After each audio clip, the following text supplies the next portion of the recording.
There is a fracture at the center of human existence, a break that no other creature seems to carry. We are the only beings who can look at ourselves and say, I am. That awareness, that spark of self-recognition, is both our greatest gift and our deepest curse.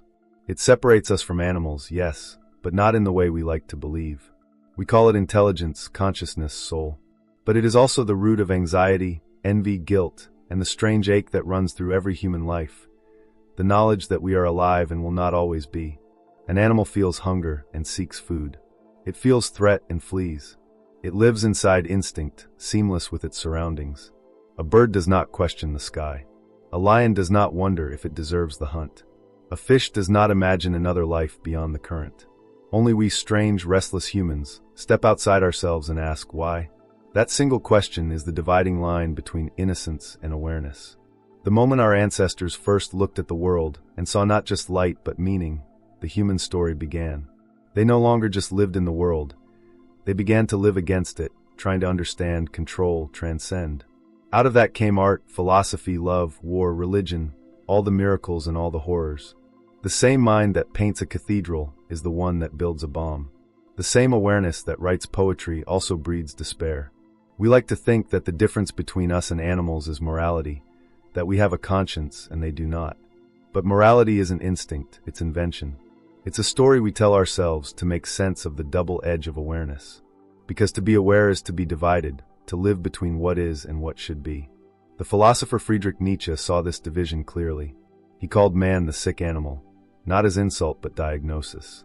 We are the creature who cannot simply be. Our instincts, once simple, have turned inward and started feeding on themselves. We have instincts about our instincts, guilt for our desires, pride for our restraint, shame for our weakness. Animals simply act. We evaluate. Every impulse passes through a labyrinth of self-consciousness before it becomes action. And in that labyrinth, something essential gets lost. We become estranged from our own nature. The wolf does not repress the wolf. The deer does not loathe its trembling. But man despises his instincts. He calls them sin, temptation, the animal within. Religion built entire worlds around that conflict, promising salvation from the beast inside. But perhaps the beast was never the problem. Perhaps the real tragedy was believing we had to kill it to become human. Carl Jung, the Swiss psychologist, called that denied part of ourselves the shadow, the reservoir of instincts, drives, and energies that civilization forces underground. The more we suppress it, the more power it gains. And when it finally erupts, it does so not as instinct but as destruction, cruelty, repression, fanaticism. The shadow is not the animal, it's the animal denied love. Look at history, and you'll see it everywhere. Wars born from moral superiority. Atrocities justified by reason. The intellect turned predator because it forgot its roots in instinct. The rational mind, that proud human achievement, becomes the most dangerous instinct of all when it believes it stands above nature. But here's the paradox. That same self-awareness that drives us mad is also the source of our beauty. Because awareness allows compassion. It allows reflection, art, sacrifice, imagination, things no animal needs, yet somehow the universe wanted to experience through us. To be human is to be the meeting point between earth and sky, instinct and idea, matter and meaning. We are the bridge. But bridges are not homes. No wonder we are always restless. There's an ancient myth that captures this perfectly, the story of Prometheus. He stole fire from the gods and gave it to mankind. Fire, the symbol of knowledge, awareness, creation. But for his defiance, he was punished, chained to a rock while an eagle devoured his liver each day. The punishment wasn't eternal torment. It was the endless regeneration of the wound. That's the human condition, the fire of consciousness burning in one hand, the pain of awareness gnawing in the other. And yet, we wouldn't give the fire back. Even if we could return to the bliss of instinct, we wouldn't. Because somewhere in that ache, we sense something holy, that through suffering, through awareness, something greater is trying to awaken. The instinct that separates us from animals isn't dominance or intellect or tool-making. It's the instinct to ask why we exist at all. It's the ache to find meaning in a meaningless universe. No other creature bears that burden. No other creature creates gods just to endure the weight of being. Animals live, humans interpret. We can't stop ourselves. We turn sunsets into symbols, hunger into poetry, mortality into myth. We invent stories to stitch together the chaos, to make life feel like more than the endless cycle of birth and death. We call those stories truth, but they are really mirrors, reflecting not the world but our need to understand it. It's strange to think that the very instincts we've spent centuries trying to transcend are the ones that built everything we call civilization. The skyscrapers, the symphonies, the philosophies, the prayers, they are all born from the same primal soil. Every cathedral is a refined howl. Every law is a domesticated fear. The human project has always been the same: to take the chaos within and turn it into order outside. But no matter how many monuments we build, the animal watches from the shadows, patient, ancient, unblinking. When you look at history through that lens, it becomes a story not of progress, but of repression. The first humans who learned to control fire also learned to control each other. Those who mastered their instincts learned to manipulate those who hadn't. Power became the first religion, and morality its disguise.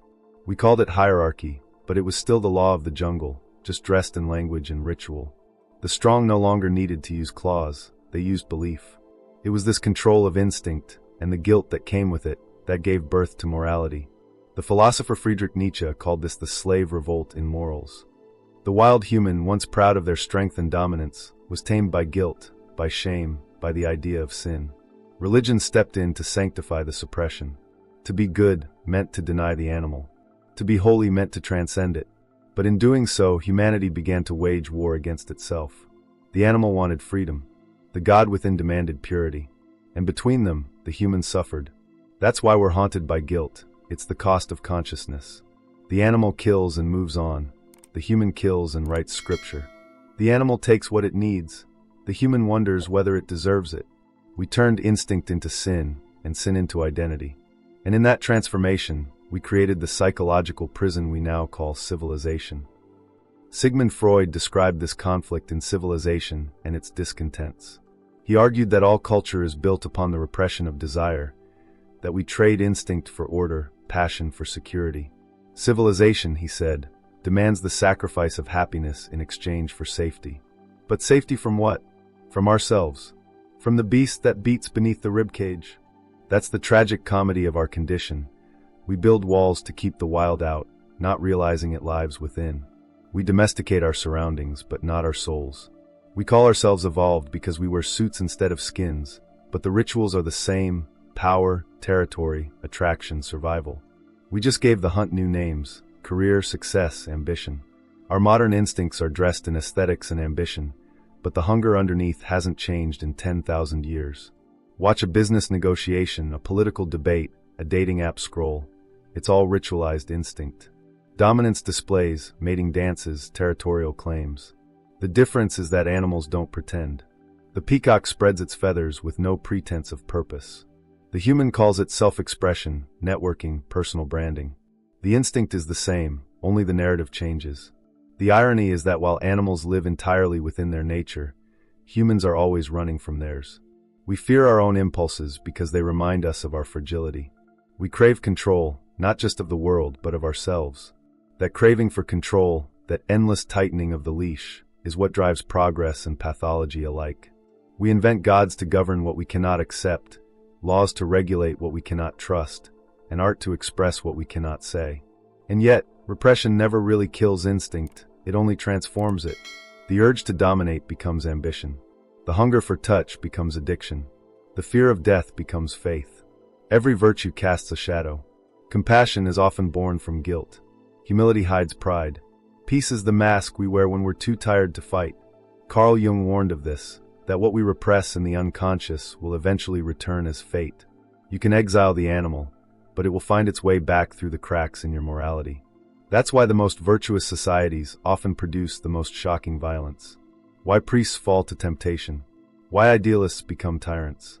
The denied instinct always seeks expression, and when it erupts, it does so without mercy. But the solution isn't to choose sides, not to kill the animal or worship it. It's to integrate it, to realize that what separates us from animals is not instinct, but the awareness of it. And that awareness, if used wisely, can turn instinct into wisdom. The hunger to survive can become the will to create. The drive to mate can become the capacity to love. The aggression that once conquered prey can now conquer ignorance. Our task is not to silence the animal, but to teach it to sing. That's what the ancients tried to express through myth. The Greeks told of centaurs, half man, half horse, symbols of the duality we all live. The Egyptians drew gods with animal heads because they knew divinity wasn't the absence of instinct, but its transformation. The Buddha touched the earth beneath the Bodhi tree as Mara tempted him, a reminder that enlightenment does not float above desire, it roots itself beneath it. But somewhere along the way we forgot. We divided spirit and body, heaven and earth, reason and passion, and called that division wisdom. Yet it's that very split that makes us miserable, because we are both. The animal without consciousness is blind. Consciousness without the animal is empty. Together, they make a whole human. You can see this truth most clearly in moments of raw emotion, in love, in grief, in ecstasy. When you hold someone you love, logic vanishes, instinct takes over. When you mourn, you wail like a creature wounded. When you dance or create or lose yourself in laughter, you stop thinking, and in that instant, you are utterly alive. You are the animal remembering its divinity, and the divine remembering its roots. Yet, most of us spend our lives in a state of exile from that wholeness, forever performing humanity while disowning nature. We eat, love, and fight with one hand, always reaching for the approval of something higher. We want to be good, but we don't even know what that means anymore. Is goodness obedience to morality or authenticity to self? The tiger doesn't ask such questions. The human must. Maybe the real instinct that separates us from animals isn't reason or creativity or even self-awareness. Maybe it's the instinct to transcend, to climb beyond our own nature even as it claws at us to stay. We are the only species that can look at its reflection and say, I am more than this. That longing for transcendence is what built the temples, the poems, the philosophies. But it's also what built the prisons of guilt and shame. Because when you strive to be more than human, you risk becoming less. The question, then, is not how to silence the animal, but how to make peace with it. How to look into its eyes and see not danger, but power. Because if you can love the part of you that is wild, not indulge it blindly, but honor it wisely, you begin to live without war inside yourself. You stop fearing desire. You stop moralizing hunger. You stop splitting yourself in two. And in that union, something beautiful emerges. Not the saint, not the beast, but the human. Maybe that's the real evolution we've been chasing all along. Not climbing higher, but coming home. Somewhere deep in the silence of the mind, beneath all the noise of civilization, a forgotten voice still whispers. It is not the voice of reason, nor of morality, nor of the self we show the world. It is older than all of them. It speaks the language of hunger and heartbeat, of fire and earth. It is the voice of instinct. And the longer we ignore it, the louder it becomes, echoing through our dreams, our fears, our unexplainable longings. We spend our lives trying to drown it out, with work, with screens, with ideology, but every so often, in moments of loss or love, it rises. And when it does, it reminds us that before we became thinkers, we were feelers. Before we built gods, we knelt before the storm. Before we wrote poetry, we howled at the moon. For centuries, we've told ourselves that the journey of being human is a story of ascent, from animal to angel, from instinct to intellect, from chaos to order. But maybe it's not about ascent at all. Maybe it's about return. Because what we've been trying to become was never missing. It was buried. Beneath every act of reason, there is an emotion. Beneath every moral choice, a pulse of desire. Even the philosopher who preaches restraint feels it, that throb of the primal beneath his polished words. The human mind, for all its sophistication, is built upon the ancient machinery of the animal. You cannot understand one without embracing the other. Modern neuroscience quietly agrees. Beneath our neocortex, the part that plans, writes, and reasons, lies the limbic system, the emotional brain we share with mammals. It governs love, fear, belonging, and aggression. It's what makes you flinch, weep, crave, care. We built our civilization on top of it, but it's still the engine running the show. We like to think we're rational beings who sometimes feel, but in truth, we are emotional creatures who sometimes think. Reason doesn't drive the car, it just explains the turns after the fact. The instincts steer, the intellect just writes the map. And yet, there's beauty in that contradiction. Because the same instincts that once made us hunters also make us dreamers. The same impulses that once drove us to conquer now drive us to connect. Evolution didn't erase the animal, it gave it a mirror. When you feel empathy, it's your ancient need for belonging refined through awareness. When you create art, it's the same urge to mark your territory transformed into meaning. Even love, that most sacred of human emotions, is instinct woven with consciousness. The animal seeks survival through reproduction. The human seeks eternity through affection. What changed was not the drive, but the understanding. So perhaps the instinct that truly separates us from animals isn't reason or language or morality. It's the instinct to reflect, to see ourselves in motion and ask, why? No other creature stands at the edge of its desires and questions them. No lion wonders about purpose. No bird questions the ethics of its song. But we do. We wonder, we doubt, we dream beyond the given. It's that ability to observe our own nature, not to suppress it, but to witness it, that makes us human. And that witnessing, if done with honesty, can lead to something sacred, self-knowledge. But self-knowledge isn't comfort. It's confrontation. To truly know yourself, you must meet every part of you, the light, the shadow, the saint, the beast. Most people never do because it's terrifying to realize that beneath your civility lies chaos, and beneath your control lies hunger. Yet the danger of denial is far greater than the discomfort of truth. Because when you deny the beast, you become ruled by it unconsciously. When you ignore your instincts, they leak out in your behavior, in your addictions, in your patterns of self-sabotage. What you repress doesn't die, it directs. The great thinkers understood this. Jung warned that what we refuse to confront within ourselves will appear in the world as fate. Nietzsche said that to truly create, one must first embrace the Dionysian, the wild, the ecstatic, the chaotic within. Even the Stoics, so often misunderstood as advocates of restraint, never sought to destroy passion, only to understand it. Marcus Aurelius wrote, "You have power over your mind, not outside events." But to have power over the mind, you must first see what moves it. And what moves it is instinct, the quiet animal heartbeat beneath every thought. The tragedy of our age is not that we are too animalistic, it's that we are too afraid to be. We've built societies on suppression. We reward conformity, not authenticity, performance, not presence. We call emotion weakness, instinct immaturity, vulnerability a flaw. We've mistaken numbness for strength. But the cost of that denial is disconnection, from nature, from each other, from ourselves. That's why, despite all our technology and comfort, we feel empty. Because we've cut off our roots. We've forgotten the pulse of the wild that made us alive in the first place. And yet, the return is always possible.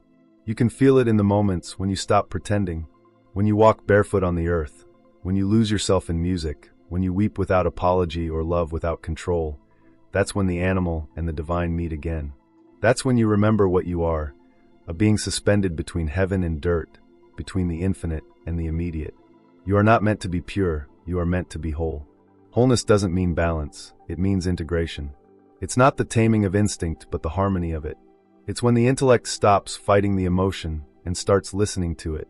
It's when morality stops condemning desire and starts guiding it. It's when spirituality stops floating above the body and starts breathing through it.